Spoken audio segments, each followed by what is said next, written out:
Oi, gente, bom dia, bem-vindos à Escola Timóteos, a mais uma aula maravilhosa. E hoje nós vamos conversar um pouquinho sobre as promessas de Deus em Gênesis. A gente está tendo uma série maravilhosa a respeito do Pentateuco e nós estamos, nessas aulas especificamente falando sobre Gênesis, depois a gente vai falar sobre Êxodo, Levítico, enfim. Eu recomendo que você ouça as outras aulas. A gente teve um papo muito legal. A gente falou sobre o panorama do Pentateuco como um todo. A gente falou sobre a criação do mundo e a gente falou sobre história antiga também.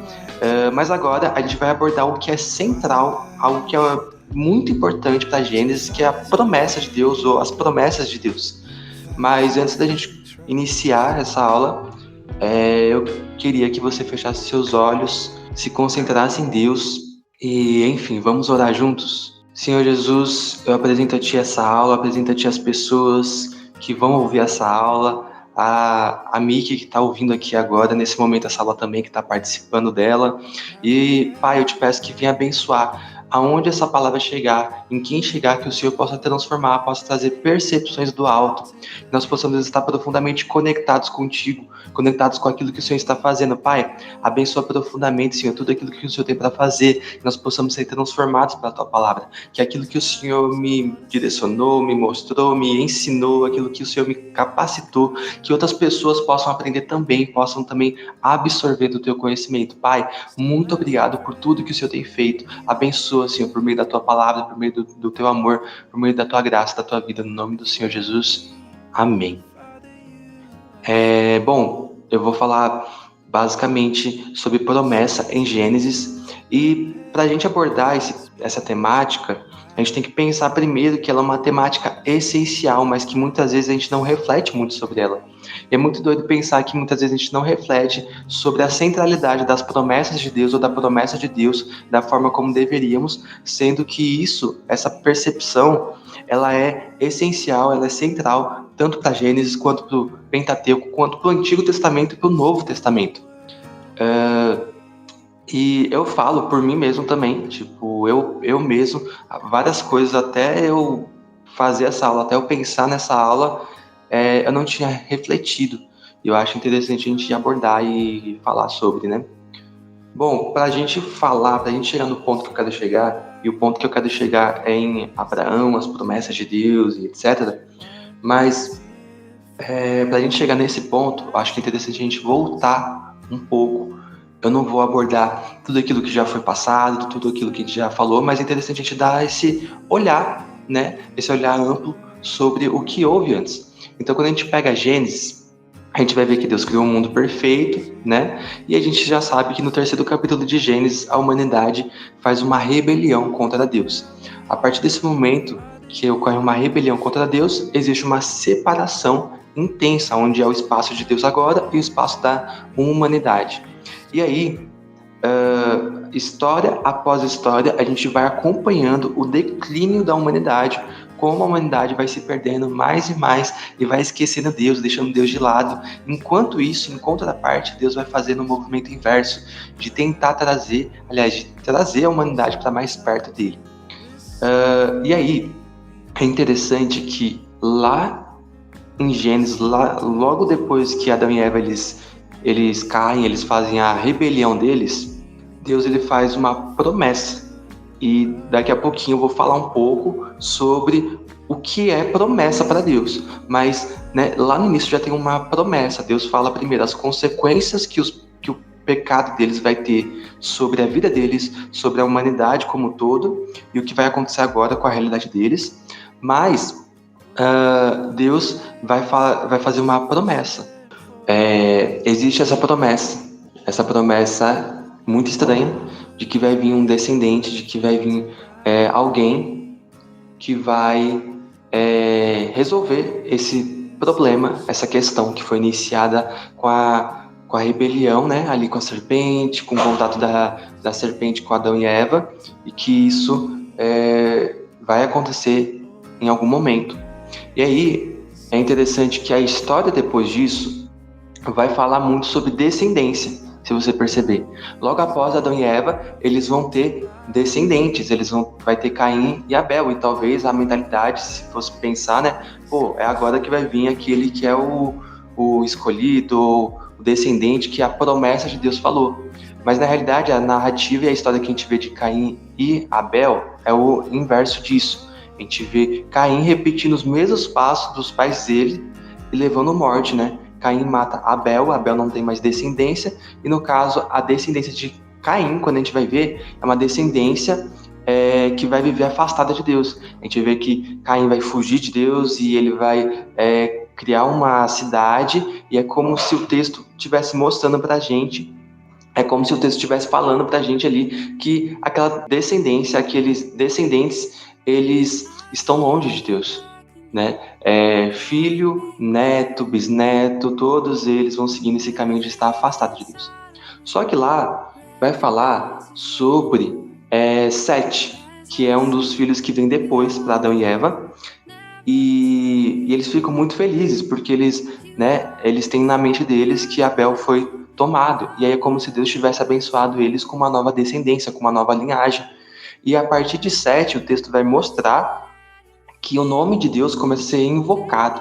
O nome de Deus volta a ser invocado. Então é como se o texto também estivesse dizendo para a gente, olha, enquanto Caim, a descendência dele, os filhos, os netos, os bisnetos foram vivendo uma vida cada vez mais longe de Deus e que o pecado foi piorando, agora a descendência de Sete, ela decidiu, ela escolheu se voltar para Deus. No meio desse caos, no meio dessa maldade, no meio desse orgulho, no meio dessa decisão que a humanidade toma de viver afastada, longe de Deus, uma decisão em que ela toma de não querer governar com Deus, a descendência de Sete decide voltar os olhos para Deus, decide voltar a invocar a Deus. E aí a gente chega em Noé. E Noé, ele é descendente de quem? De Sete. A linhagem de Noé, a linhagem de Sete. E aí a gente vai ver que a humanidade ela vai piorando de forma cada vez mais intensa. E a história de Noé vai mostrar como Deus ele precisa dar um reset no mundo. Porque é como se a maldade estivesse tão intensa, tão intensa, tão intensa, que se continuar do jeito que está, no futuro não vai ter Moisés, não vai ter José, né? Não vai ter José, não vai ter Moisés, não vai ter Davi, não vai ter Jesus, não vai sobrar nada. Porque a maldade vai acabar com tudo. Deus não quer isso, então ele precisa intervir nisso. E aí ele manda o dilúvio. E aí a gente sabe a história de Noé. Noé, ele é salvo, né? E a palavra diz que ele foi bem visto por Deus. E aí, o interessante disso é o que vai acontecer depois. Tem uma história entre a história de Noé e de Abraão, que é uma história que parece às vezes que está meio longe, que é uma história meio tipo, que não tem nada a ver, que é a história sobre Babel. Essa história, né, tá ali depois do dilúvio, e ela vai contar, vocês já ouviram essa história, vocês conhecem, mas eu vou falar um pouquinho dela. Ela vai contar como a humanidade vai começar a se organizar, e a humanidade decide fazer uma torre, decide fazer, vamos dizer assim, entre aspas, um prédio, que vai alcançar os céus. E aí Deus vê isso, ele não se agrada do que está acontecendo, e aí a gente tem o momento que Deus ele confunde as línguas, né? E essa história ela parece ser muito estranha, por que ela está aqui nesse meio? Mas é porque essa história ela está sendo a resposta que a humanidade dá para o que Deus estava fazendo. Então, o dilúvio acontece, os descendentes de Noé eles vão vindo, né? E logo não demora para a humanidade se perder mais uma vez, né? Nos seus pecados, na sua maldade, no seu caos. E aí a resposta que a humanidade dá para o que Deus fez é construir uma torre muito alta. Por que eles querem construir uma torre muito alta? Porque é onde as águas não podem pegar eles. Então por isso que Babel ela está ali, porque está mostrando como que a humanidade vai responder ao que aconteceu, ao que Deus fez. E a resposta deles não é se voltar para Deus, não é tentar ouvir Deus, não é se conectar com Deus, não. A resposta deles é, não, vamos fazer uma torre muito alta com as nossas habilidades, com as nossas forças. Então, por isso que essa história está ali, para mostrar a resposta que a humanidade tem diante de Deus. E a resposta que eles têm é, não vamos confiar em Deus, não vamos ouvir a Deus, nós vamos confiar nas nossas forças. Pra gente que tá olhando, parece algo muito fútil, né? Mas só que é exatamente o que a nossa humanidade faz, né? Enfim, eles decidem construir um prédio, né, muito alto, uma torre muito alta, em que eles podem se sentir seguros, em que eles podem mais uma vez serem como Deus. Eles se veem como deuses. Então, olha aí de novo, aquilo que aconteceu no Jardim do Éden se repetindo mais uma vez. A tentação de Adão e Eva, a tentação que eles caem é que eles querem ser como Deus, eles querem governar como Deus, eles decidem fazer as coisas e decidir o que é o bem, o que é o mal, sem Deus. E é exatamente o que está acontecendo mais uma vez. Eles decidem, a humanidade decide se salvar, decide ter uma vida, decide crescer sem ter Deus, sem estar conectado com Deus. E aí que entra a história de Abraão. A história de Abraão vem nesse contexto, em que Deus ele traz juízo sobre a humanidade e a humanidade responde esse juízo se afastando dele, responde esse juízo focando em si mesmo, focando no seu ego, focando nas suas forças. E aí Deus vai responder isso. Então Abraão é o plano de Deus para a humanidade. Babel é o plano que a humanidade tem diante de Deus. E Abraão é a resposta de Deus. E a resposta de Deus não é uma resposta de simplesmente morte, destruição, não. A resposta de Deus por meio de Abraão é de bênção. Então, enquanto a humanidade está olhando de forma pequena o que eles podem ou não podem fazer, Deus ele já estava fazendo um plano que vai culminar, que vai ter um ponto central ali em Gênesis, em Abraão. E aí Abraão é o plano de Deus para a salvação. Babel é o plano da humanidade para a salvação deles mesmos. E agora Abraão é o plano de Deus para a salvação da humanidade. A gente vai entender aqui um pouco, então, quando a gente olha para Abraão, sobre promessa. O que é uma promessa para Deus? E isso é muito central quando a gente está falando de Gênesis. É muito relevante a gente entender, ter essa percepção sobre o que é uma promessa. Quando a gente fala sobre promessa, a gente tem que lembrar, né, o que é para a gente mesmo. Quando a gente promete algo, pensa aí, eu falo, eu prometo que eu vou fazer tal coisa. O que eu estou falando? Eu estou falando que eu aqui no tempo presente, eu estou falando que no futuro algo vai acontecer. Eu estou prometendo, eu estou afirmando, cara, eu tenho certeza que isso aqui vai acontecer. Se isso depende de mim, isso significa que eu vou colocar todas as minhas forças para que aquilo aconteça. Eu te prometo que eu vou dar X coisa. Isso não está acontecendo no tempo presente. Então isso significa que eu vou dar todos os meus esforços, vou colocar toda a minha energia nisso para que tal coisa aconteça. Não é difícil a gente perceber e para pensar que quando o ser humano ele promete, ele é um ser humano que tem limitações, né? Ele é um ser que tem limitações. Ou seja, eu posso prometer várias coisas, vou te dar tal coisa, aquilo, mas eu não posso controlar todas as coisas que estão à minha volta. Mas mesmo assim, a gente tem por promessa como algo valioso, ou deveria ter, né? Imagine para Deus, porque quando Deus está prometendo algo, Deus ele não está falando que talvez vai acontecer. Ou Deus ele não está falando que ele vai tentar colocar todas as forças dele. Ou que ele vai colocar todas as forças dele e que talvez vá acontecer. Não, ele é Deus. Se Deus coloca todas as forças dele para que uma promessa aconteça, ela vai acontecer.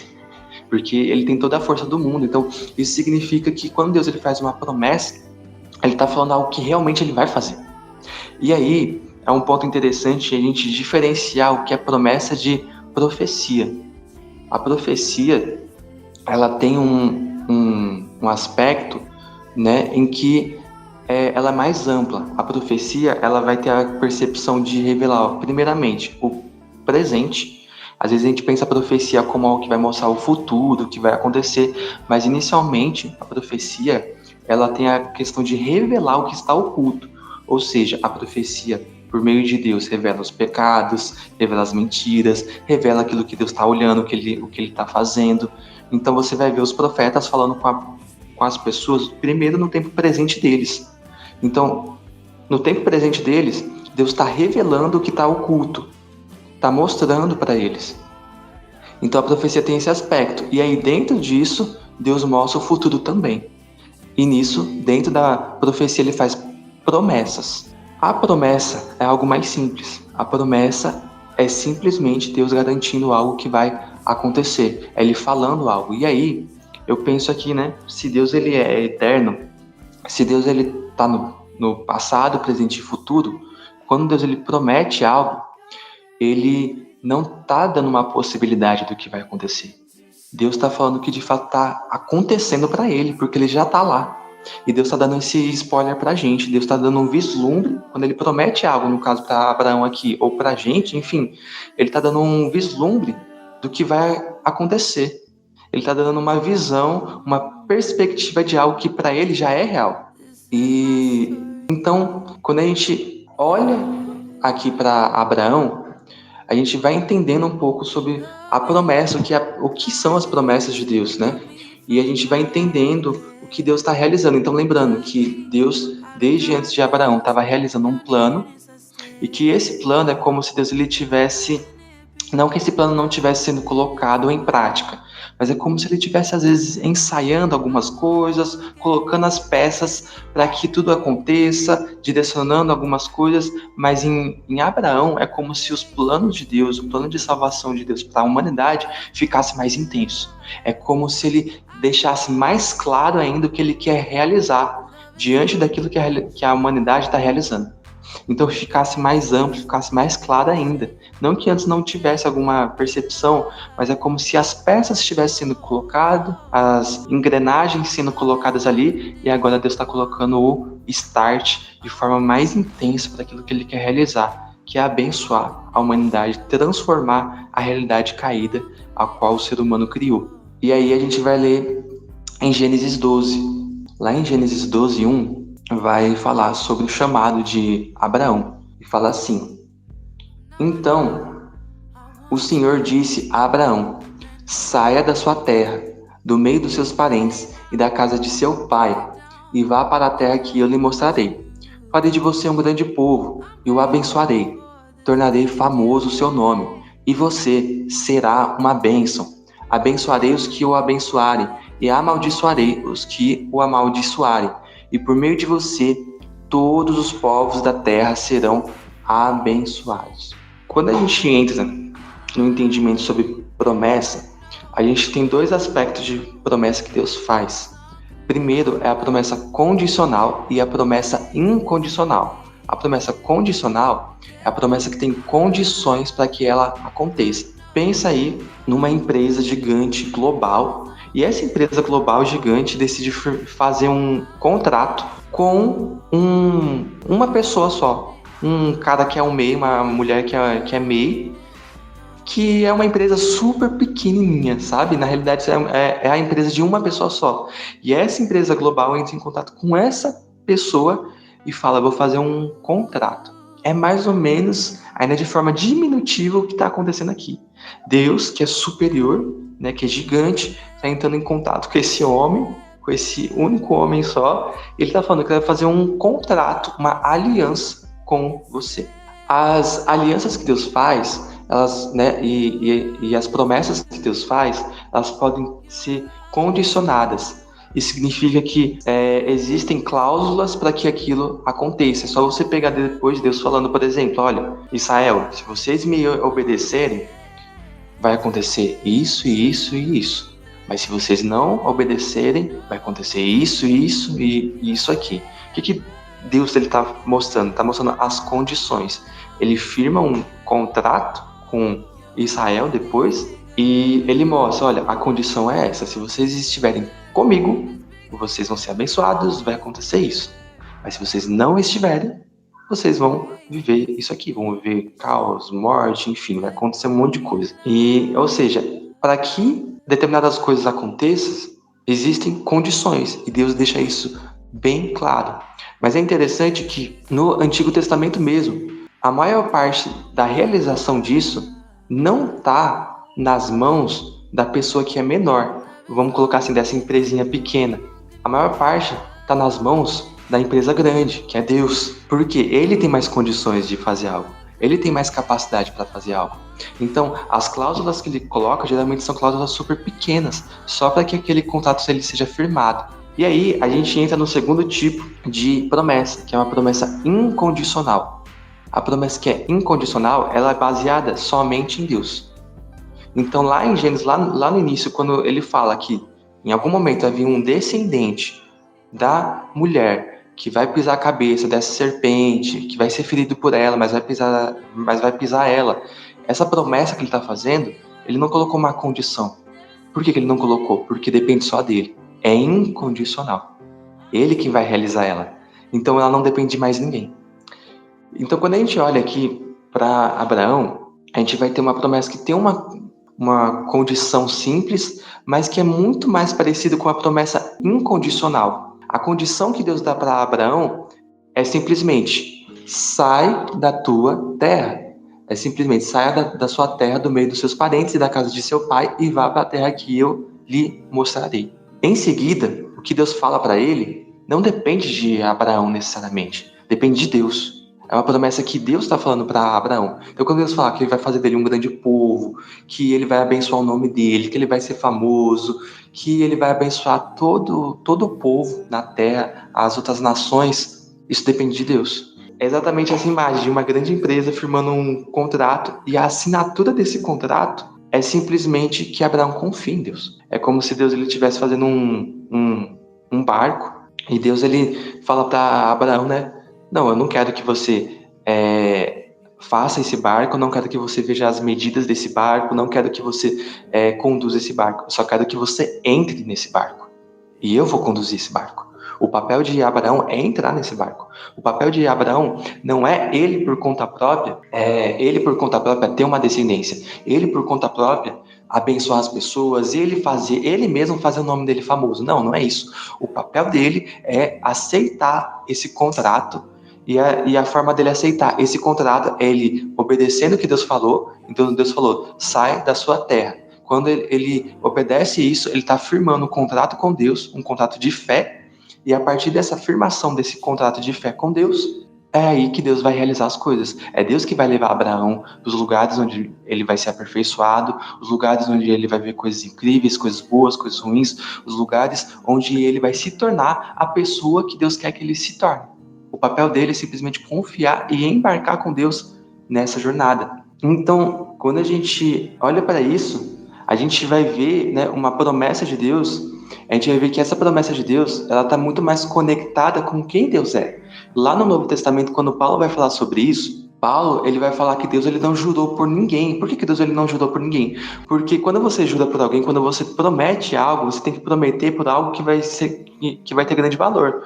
Quando alguém promete pela sua mãe, por exemplo, né? Em teoria, a pessoa que está prometendo pela sua mãe, ela tem autoestima pela sua mãe, né? Então ela não vai mentir. Deus não tem nada acima dele. Então Deus ele não promete a não ser por ele mesmo. Então a promessa é firmada em quem Deus é.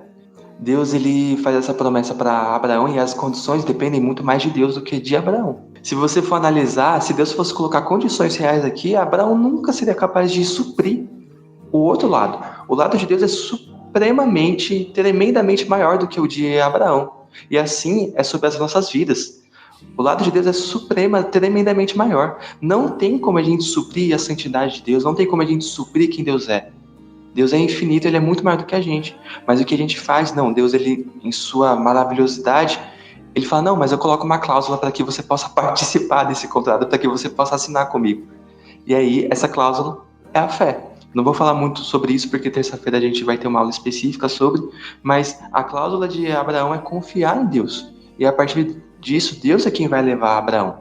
E aí, é interessante que, se a gente analisar a promessa que Deus faz para Abraão, não é uma promessa que cabe em Abraão. Deus ele promete coisas para Abraão que Abraão não vai viver. E talvez a pergunta que a gente faça é: por que Deus promete algo, mostra para Abraão algo que ele não vai viver?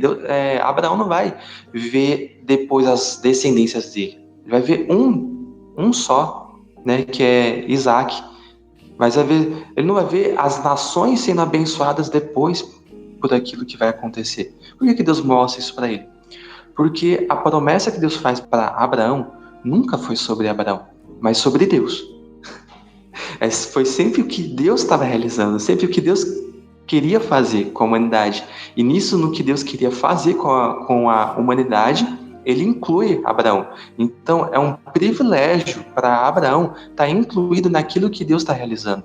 Porque Deus é a coisa mais incrível e maravilhosa, a salvação do mundo, a redenção do mundo. E ele vira para Abraão e ele decide compartilhar com Abraão.